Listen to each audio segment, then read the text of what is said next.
Hi, I'm Matt Collins. I'd like to welcome you to Bob Weber Auto Mart on Douglas Avenue here in Racine, across from Douglas Park. We specialize in 1-year-old, low mileage, almost new cars. And if you'd like to stop by and see them, or see them on our website, bobweberautomart.com, we could save you between $5,000 and $10,000 on your next almost new car purchase.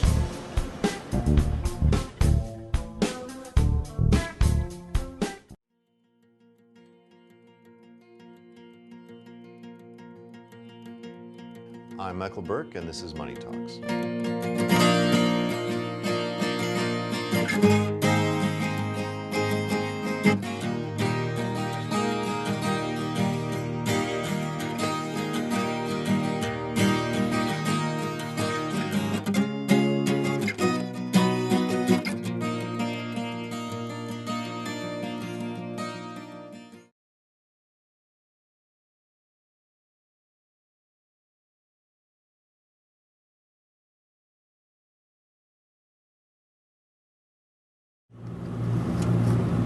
Hi, welcome to Money Talks, the Journal Times online business show. I'm business reporter Michael Burke, and today we are at the beautiful South Hills Country Club with Nan Martin, co-manager, and John Syty, co-manager and golf superintendent, right? Did I get your title right? Unfortunately, we've had quite the deluge for the last couple of days, and we don't have golfers out there, but I hope there's a sense of how pretty this place is. This place has a lot of history, so why don't you two fill us in a little bit on what do you know about its past, when it was built, and what it had been in the past? You want to take it? Sure, go right ahead. Well, the original building on the outside was Captain Parker, which was a sea captain somewhere, ventured into this area, built a home here. We've had... When was that? Do you have any idea? I don't know. It was the years. actually 1846. Okay. Actually, yeah, I heard before that, Wisconsin was a state. Yes, it was 2 years before Wisconsin was a state. Right. And then it became a golf course in 1927. And it's an 18-hole course, which we'll talk about some more. But it was more than a golf course. You two filled me in on something that it used to have as well, another sport. What was that? It was a golf bowl at one time. There was a bowling alley in the lower level and the golf course upstairs. So, yes, it was 10 lanes. Uh-huh. And so how long did that last? Because that's something I grew up in Racine and was never aware of that. I think it was more county golfers that came out here, actually, more out this west of here. But, you know the story about the storm. Well, I remember some of the purveyors that I go to, like in the town of Raymond and that, and some of the older people there always would say, when I was younger, I used to set pins there. I could grab like 3-4 bowling pins. They were, so that obviously they weren't automatic lanes. Right. So this was quite a while ago. Uh-huh. Yeah, we used to set the pins up for them in the, bowling lanes. So, but then we had the tornado come through around 1970, which flooded the downstairs, and they said that the lanes just went like pretzels. And just curled up, and that was it. Yeah. And they thought it was too much to redo, so they just opened it up as a banquet hall. Yeah. Now, as a golf course, I think you said 1927. Do we have any idea someone must have designed the course, right? Don't you always have a golf course designer? It was, I don't know if he was a farmer, Hap Seeger, I believe. They farmed it, and he just decided he was going to turn it into a golf course. There's no architect, name to this that we know of. Uh-huh. So let's talk to people who have never played this course, never set foot on it. John, what's this course like? How do you describe it to people? It's a natural terrain. I mean, they didn't shave all the fairways. They didn't do all the fancy stuff. I think he just kind of groomed it, planted the seed, and that, if the hill was rolling, that's the way the hill is. So, I mean, when you have a lie in the fairway, you can't always say, it's going to be in a perfect spot. It could be a little gully, because that's the way it was built. And this is not like tabletop flat out here by any means. No, there's a lot of hills up and down, Yeah. Sounds like could be a kind of a challenging or tricky course to play then. Yeah, it's wide open, and it's not as easy as you'd think. I mean, the greens are smaller, and a lot of them were placed up, back in them days. They used to grow the grass on the greens, 1/4 inch higher or more, so the ball hardly rolled. But now, as the grass height keeps going shorter and shorter, everybody wants it faster. you have to be careful because Yeah, you can overshoot the hole from the top it just and all keeps that. rolling because they're not flat, So it makes it a challenge. Yeah. How long a course? How many par 3s? How many par 5s do you have? We have 4 par 3s, 4 par 5s. And is it about an average length of course total, or what? Yeah, 6,500 yards. It's shorter than some. But it sounds like really challenging. But What is there a consensus on what the toughest hole is? Everybody likes our 18th hole, and the second shot is a challenge. Either you go for the green, hold back, or go in the water. So everybody has that tough decision to make. I don't know. Every time you talk to somebody, they always say hole 18 is it's a challenge. So. And how many water hazards? How many sand traps? And has that changed at all over the years? Well, we've added now. With the change of ownership, we've dug a few more sand traps, so we're in about 25 or 26. We have about 8 ponds. They're not huge traps, but they're big enough to keep you in trouble. I mean, they're around the green, they hug the green. So water hazards is, in front of the tee. So if you choke up a little bit, you lose it. So. Yeah. Now you have a lot of mature trees out here. We should mention. Just talk about that for a second. It's by no means a wide open, barren kind of course. It's very sort of it's tight. I mean, I don't know how they farmed it, but everything was built with the assumption that the trees and everything were going to stay there.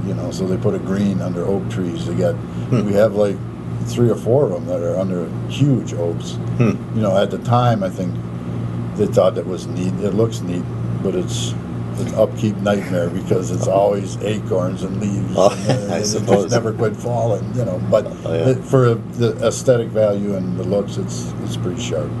Yeah. Do you ever play the course? I haven't in a while. No. I work here too much. I don't know. Now, besides the course itself, you guys have putting green, driving range. Talk about that a little bit. Yep, we have a putting green just for putting. We have a practice green that you can, with a sand trap, so you can sit and practice your sand shots and everything. And, full-size driving range. We have fake mats or natural grass. How many tees? Oh my gosh. It goes quite a ways. Yeah, there's 20, 30? 25 tees. 25? All the way down. Oh, yeah? What does it cost to hit a bucket of balls these days? $7 for it. There's about 75 balls.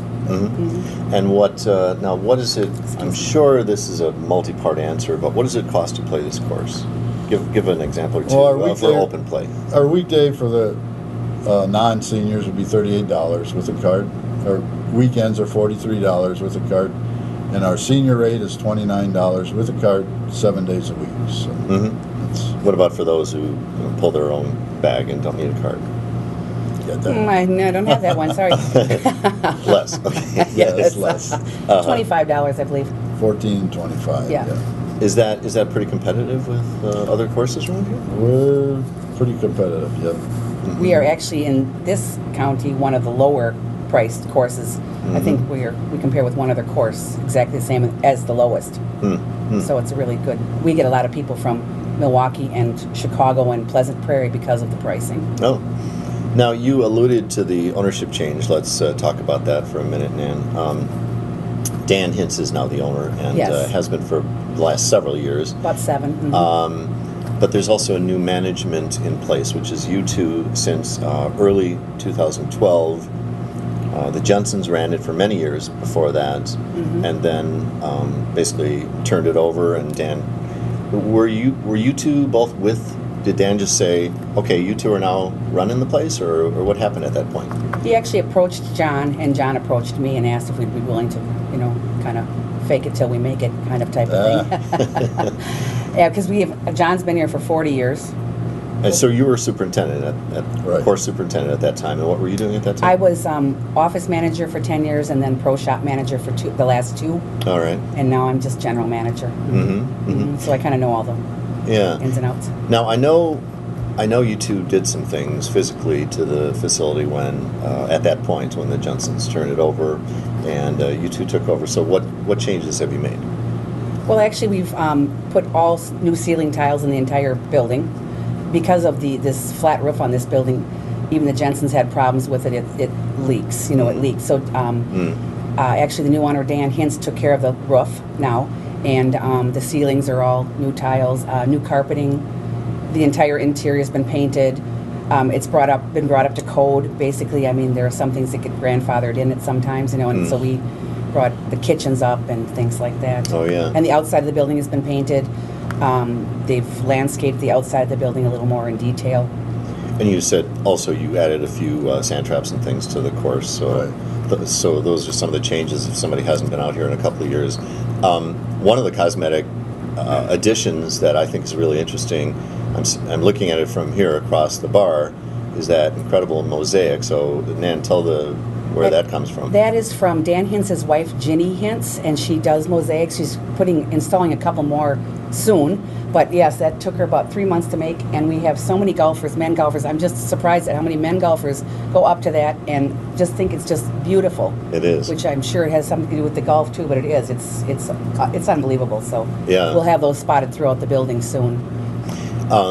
You mentioned kitchens a minute ago. You have more than one kitchen? We have two kitchens, an upper and a lower, so that if you have an event here, the lower wedding is completely separate from the upper wedding, and then there's no conflict at all, so that we'd have our caterers downstairs, we'd have our caterers upstairs. Mm-hmm. You can't hear a wedding band upstairs when you're downstairs. It's built nicely that way, so, yeah. So talk about the food a little bit. You don't have a real huge menu, but what kinds of things? Actually, we have a seasonal menu that is for the golfers, basically, but it's also open to the public. We've just started a fish fry on Friday nights. We have deep fried or baked cod. And it's a grill, like a bar-type grill from 5 o'clock until 9 weekdays. We have great pizzas, I have to say. We make them ourselves, very thin crust. And just pub food, burgers, dogs, brats, wraps, things like that, yes. Now, if somebody sees this show in the we're shooting this show on June 25th, right, of 2013. For the next little while, there's a road issue. So tell people how they can get here, and you can get here, but it's not the easiest thing. So it's almost in completion. So from the north, if you're coming from Milwaukee area, you would exit Highway K, stay on that exit frontage road on the west-hand side till you got to Gulf Road, and then just hop under I-94 and come south half a mile. And it's all paved on that side now. You do see road closed signs, but you can get around those. We do have a sign down there that says open to South Hills. Oh, okay. And it'll say one side? up at Highway K. Yes, when you exit Highway K. Oh, okay. Unless it's missing now, but there was one. Well, right off the exit before K, the sign is there at the South Hills. Right when you get off. Right. So you'll see road work on the frontage. The short message is you'll see road work, but you can still get through that. And it's not a muddy mess like that it was, right? Yeah. What else would you like people to know about this place? I know one thing you want to get across is the mere fact that it's open. Because why do you think people think it's? You hear a lot that it's. When a lot of people hear country club, they think it's not open to the public. I know even the last owners and the ones prior to them had problems getting people out here because they think it's a private country club. It's family owned. It's always been family owned, but open to the public. Do you have memberships, golf memberships then? We have a weekday membership and Sunday evening, so you can get a membership. It's I believe it's $770 for a is it $770 or is it $550 for the? Okay, $770 for a couple, $550 I believe for a weekday membership. But you do have to remember that there are leagues in there between 3 o'clock and 6 o'clock daily. So if you're a morning golfer, you can get the membership paid for in a month if you golf a lot. So that's kind of nice. We also have range memberships. Oh, is that right? They're $325, and it's as many buckets you can carry all year, all season till September. No, I wasn't aware of that. You said some of the perception is because you have country club in the name, South Hills Country Club. So there's that perception, but also, didn't you say that when the Jensens stopped operations, there was also that perception that it was closing up? Right, they were not sure whether it was going to be a golf course, continue to be running golf course again. So that we've had 2 years of people not knowing we're open, even with lots of advertisement. Well, it was heavily advertised that when it went to auction, when they moved out. And I think a lot of people associate, auction as the end. It's the end. Yes. It's And done it often with it. is. Yeah. And we bought most of the stuff back. It was kind of fun buying it all back, Yes. but I didn't have to write And the it wasn't check. our money, right, exactly, that was fun. So what did you buy back? Like bar stools and things We like bought that? just the main, yes, the banquet tables and chairs, and, because All those the are all golf new. course equipment that I would need. And, Oh yeah. You know, so, Yeah. How many people are employed out here? Well, I have 7 out on the golf course. Mm-hmm. I'd We say about employ- 45, 50 Yeah, altogether. that many? a lot of part-time, you know. Oh. We have, you know. Yeah. We have lots of retired gentlemen that are starters out there. They work 6 hours a week, Oh. and then they Yeah, get to just golf enough. complimentary, you know, so Yeah. that's a good incentive to, Yeah. Yeah, it is. to come out and work here, so. Yeah, and I know a message you want to get across too is the banquet part of the business. That's something you've had to work a little to rebuild, right? Well, brides get very nervous when they hear that a building the facility has been closed. They don't. They think, well, I want to make sure it's going to be open when I get there. Yeah. But we're here now, and we're going to be here next year and the year after. So Dan has talked to us about that. Do they ever do weddings on site, or is it usually just the reception here? We have a wedding ceremony site out close to the frontage road. It's close, but it's in a horseshoe ring of pine trees, and it's a poured sidewalk with little sparkles in it, and you know it's landscaped. It has flowers going up the aisle, so it's a nice area to get, because then you can have everything here at one place, and we have hotels within a mile and a half of here, either north or south. So it's very very convenient location for banquets. All right.